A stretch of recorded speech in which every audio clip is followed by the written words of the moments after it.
ఈరోజు మనం TOEFL junior examination గురించి తెలుసుకుందాం. ఇది మన హై స్కూళ్ళల్లో 6th నుంచి 9th వరకు ఉన్న స్టూడెంట్స్ అందరికీ కూడా మనం ఈ టోఫెల్ జూనియర్ ట్రైనింగ్ అనేది చేయటం జరుగుతుంది. కానీ ఫైనల్ టెస్ట్ 9th క్లాస్ చదువుతున్న పిల్లలు మాత్రమే రాయగలుగుతారు.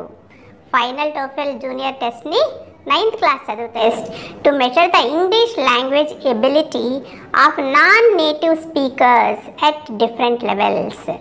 సో ఈ పరీక్ష నాన్ నేటివ్ స్పీకర్స్కి మాత్రమే, ఇంగ్లీష్ మాతృభాష కాని దేశాల్లోని విద్యార్థులకు దీన్ని కండక్ట్ చేస్తారు. దీనిలో డిఫరెంట్ లెవెల్స్ ఉంటాయి. మనము ప్రైమరీ స్కూల్ పిల్లల కోసం టోఫెల్ ప్రైమరీ స్టెప్ 1 తీసుకున్నాము. అలాగే ఇక్కడ హై స్కూల్ పిల్లల కోసం 6th నుంచి 9th వరకు చదువుతున్న హై స్కూల్ పిల్లలకి మనం టోఫెల్ జూనియర్ని తీసుకోవటం జరిగింది. సో ఈ టెస్ట్లో ఏమి టెస్ట్ చేస్తారు? ఇంగ్లీష్కు సంబంధించిన భాషా నైపుణ్యాలు, వాళ్ళ యొక్క లెవెల్ ఆఫ్ ప్రొఫిషియన్సీని ఇక్కడ మనం టెస్ట్ చేయటం జరుగుతుంది. ఎవరు చేస్తారు ఈ టెస్ట్ని? ఎవరు చేస్తారు? ఎడ్యుకేషనల్ టెస్టింగ్ సర్వీసెస్ ETS అనేది ప్రపంచవ్యాప్తంగా 125 దేశాల్లో ఈ పరీక్షల్ని నిర్వహిస్తోంది. వాళ్ళు ఈ టెస్ట్ని చేయడానికి ముందుకొచ్చారు. సో వాళ్ళతో మన ఆంధ్రప్రదేశ్ రాష్ట్ర ప్రభుత్వం ఒక ఒప్పందం చేసుకుంది ఈ పరీక్షలు నిర్వహించడం కోసం. వారి ద్వారా మనం ఈ టోఫెల్ ప్రైమరీ 5th క్లాస్ వాళ్ళకి, టోఫెల్ జూనియర్ 9th క్లాస్ వాళ్ళకి నిర్వహిస్తున్నాం. ఇప్పుడు మనం టోఫెల్ జూనియర్ గురించి వివరంగా తెలుసుకుందాం. ఈ పరీక్ష ఎలా ఉంటుంది, ఏమేమి టెస్ట్ చేస్తారు, ఈ వివరాలన్నీ కూడా ఇప్పుడు మనం మాట్లాడుకునే దాని గురించి, దీని పర్పస్ ఏంటో చూద్దాం. ఇక్కడ మొదటిది విద్యార్థుల యొక్క ప్రొఫిషియన్సీ లెవెల్ని టెస్ట్ చేయటం. అది తెలిసినప్పుడు వాళ్ళు ఎక్కడ వెనకబడి ఉన్నారు, ఏ స్కిల్లో వెనకబడి ఉన్నారు, ఏ స్కిల్లో ఇంకొంచెం ఎక్కువ ఫోకస్ పెట్టాలి అనేది టీచర్లకి, పేరెంట్స్కి కూడా అర్థమవుతుంది. కాబట్టి ఇది టీచర్ అవసరాలకు కూడా ఉపయోగపడుతుంది. ఒకవేళ విద్యార్థులు కనుక రీడింగ్ స్కిల్లో తక్కువ మార్కులు సంపాదిస్తున్నారు, రీడింగ్ స్కిల్లో ఇంకా ఇంప్రూవ్మెంట్ ఉండాలి అని అనుకున్నప్పుడు దాని మీద ఎక్కువ ఫోకస్ పెడతారు. అలాగే లిసనింగ్ మీద, ఒకవేళ లిసనింగ్లో తక్కువ స్కోర్ చేస్తున్నారు అనుకుంటే లిసనింగ్ మీద ఫోకస్ పెట్టాల్సి ఉంటుంది. అంతే. ఆ తర్వాత స్పీకింగ్, ఆ స్పీకింగ్ ఎబిలిటీస్ ఎలా ఉన్నాయి అనేది కూడా మనం ఇక్కడ టెస్ట్ చేస్తాం. ఈ రకంగా ఈ లాంగ్వేజ్ స్కిల్స్, రీడింగ్ అండ్ రైటింగ్ని మనం ఎలాగూ కూడా మన క్లాస్ రూమ్ టీచింగ్లో భాగంగా రీడింగ్ని, రైటింగ్ని క్లాస్ రూమ్ టీచింగ్లో భాగంగా మనము ప్రతిరోజు చేయిస్తున్నాం. దాంతో పాటుగా లిసనింగ్, స్పీకింగ్ అనేవి టెస్ట్ చేయడం జరగటం లేదు. కాబట్టి ఈ టెస్టుల ద్వారా ఆ లిసనింగ్, స్పీకింగ్ మీద మనం ఎక్కువ ఫోకస్ పెట్టి చేయడం అనేది జరుగుతుంది. ఈ టెస్ట్ ద్వారా పిల్లలు ఏ ఏరియాలో వెనకబడి ఉన్నారో తల్లిదండ్రులు, తర్వాత ఉపాధ్యాయులు తెలుసుకొని వాళ్ళకి ఇంకొంచెం ప్రోత్సహించటం, పిల్లలకి కూడా వాళ్ళ పర్ఫార్మెన్స్ ఏంటో వాళ్ళకి చూపించినప్పుడు వాళ్ళు ఇంకొంచెం శ్రద్ధగా దాని మీద ఫోకస్ చేయడం జరుగుతుంది. దీనివల్ల పిల్లల్లో కాన్ఫిడెన్స్ పెరుగుతుంది. అలాగే ఇది భవిష్యత్తులో వాళ్ళ హైయర్ ఎడ్యుకేషన్ కానివ్వండి, కెరీర్స్ కూడా మనకి ఉపయోగపడుతుంది. This is designed for age 11+ students. 11 సంవత్సరాలు నిండిన విద్యార్థులు ఎవరైనా సరే ఈ టెస్ట్ తీసుకోవడానికి ఎలిజిబిలిటీ ఉంటుంది. కాకపోతే మన విద్యార్థులకు మాత్రం మనం 9th క్లాస్ తర్వాత టెస్ట్ని ఇస్తున్నాము. 6th నుంచి 9th వరకు ప్రాక్టీస్ చేస్తాం. కానీ ఫుల్ లెంత్ టెస్ట్, ETS వాళ్ళు కండక్ట్ చేసే టెస్ట్ మాత్రం 9th క్లాస్ స్టూడెంట్స్కి మాత్రమే నిర్వహించడం జరుగుతుంది. Students series. TOEFL Young Students series is designed to measure early learners' English language skills and guide them to the next steps of learning. ఇది ఎందుకు design చేశారు, దీని పర్పస్ ఏంటి అన్నప్పుడు విద్యార్థుల్లో ఆ స్కిల్స్ ఎంతవరకు ఉన్నాయి, ఆ తర్వాత ఏమి నేర్చుకోవాలి అనేది మనం చెప్పడం కోసం ఈ టెస్ట్ ఒక మెజర్మెంట్గా ఉపయోగపడుతుంది.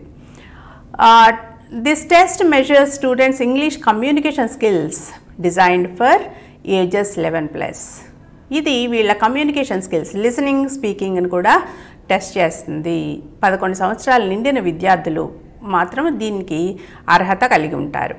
This assessments pinpoint students' strengths and challenges and help the teacher to monitor students' progress.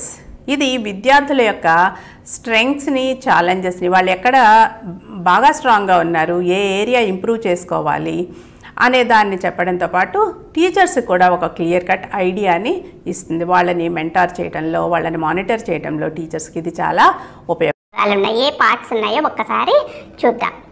TOEFL junior standard test, ఇది పేపర్ పెన్సిల్ టెస్ట్. దీనికి సంబంధించిన క్వశ్చన్లన్నీ ఒక బుక్లెట్లో ఇవ్వడం జరుగుతుంది. ఆన్సర్లు మాత్రం ఓఎంఆర్ షీట్ మీద బబ్లింగ్ చేయాల్సి ఉంటుంది. ఇందులో ఇక్కడ మనకి 3 పార్ట్స్ ఉన్నాయి. ఫస్ట్ పార్ట్ 1 వచ్చేసి లిసనింగ్ కాంప్రహెన్షన్. ఇక్కడ ఈ లిసనింగ్ కాంప్రహెన్షన్ సెక్షన్లో 42 క్వశ్చన్స్ ఉంటాయి. టైం వచ్చేసి 40 మినిట్స్ ఇవ్వడం జరుగుతుంది. అలాగే పార్ట్ 2 వచ్చి లాంగ్వేజ్ ఫామ్ అండ్ మీనింగ్. ఇక్కడ 42 క్వశ్చన్స్ ఉంటాయి. దీనికి ఇచ్చే టైం మాత్రం 25 మినిట్స్ మాత్రమే ఉంటుంది. ఇక్కడ లాంగ్వేజ్ ఫామ్ అండ్ మీనింగ్ అంటే మనం టీచ్ చేసే దానిలో చెప్పాలంటే గ్రామర్ వొకాబులరీ అని చెప్పుకోవచ్చు. అలాగే వచ్చేసి పార్ట్ 3 రీడింగ్ కాంప్రహెన్షన్. ఇది మనందరికీ తెలిసిందే. ఈ రీడింగ్ కాంప్రహెన్షన్లో కూడా 42 క్వశ్చన్స్ ఉంటాయి. 50 మినిట్స్ టైము ఇవ్వడం జరుగుతుంది. ఇక్కడ రకరకాల టెస్ట్లు ఇవ్వడం జరుగుతాయి. రకరకాల టైప్స్ ఆఫ్ టెక్స్ట్ అంటే ఒక ఈమెయిల్ కానీ, ఒక లెటరు, అనౌన్స్మెంటు, లేదా ఒక ఎస్సే, ఒక మ్యాగజైన్ ఆర్టికల్, ఏదైనా అలాంటి టైప్ ఆఫ్ టెక్స్ట్ ఇవ్వడం జరుగుతుంది. ఆ టెక్స్ట్కి సంబంధించి కింద ఒక 4-5 ప్రశ్నలు ఇవ్వడం జరుగుతుంది. ఈ రీడింగ్ కాంప్రహెన్షన్ జనరల్గా మనం క్లాస్ రూమ్స్లో అన్ని సబ్జెక్టులో ఎలా చేయిస్తామో అలాగే ఉంటుంది.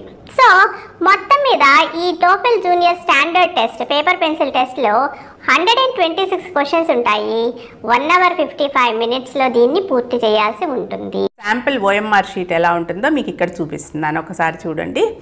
ఇందులో లిసనింగ్ కాంప్రహెన్షన్ ఫస్ట్ ఒక శాంపిల్ క్వశ్చన్ ఇచ్చారు.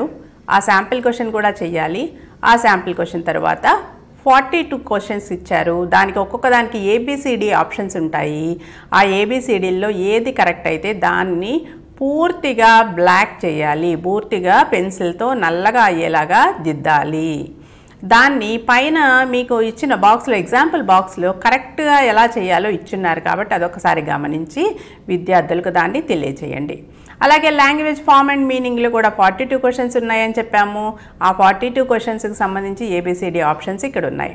అలాగే రీడింగ్ కాంప్రహెన్షన్ 42 క్వశ్చన్స్, దానికి సంబంధించిన ఏబిసిడీలు ఉన్నాయి. కాబట్టి పూర్తిగా ప్రతి క్వశ్చన్కి ఆన్సర్ అనేది మనకి ఓఎంఆర్ షీట్లో మాత్రం కనపడాలి. సో ఈ ఓఎంఆర్ షీట్ని, శాంపిల్ని విద్యార్థులకు మీరు క్లాస్ రూమ్లో ఐఎఫ్పీలో ప్రదర్శించి చూపించండి.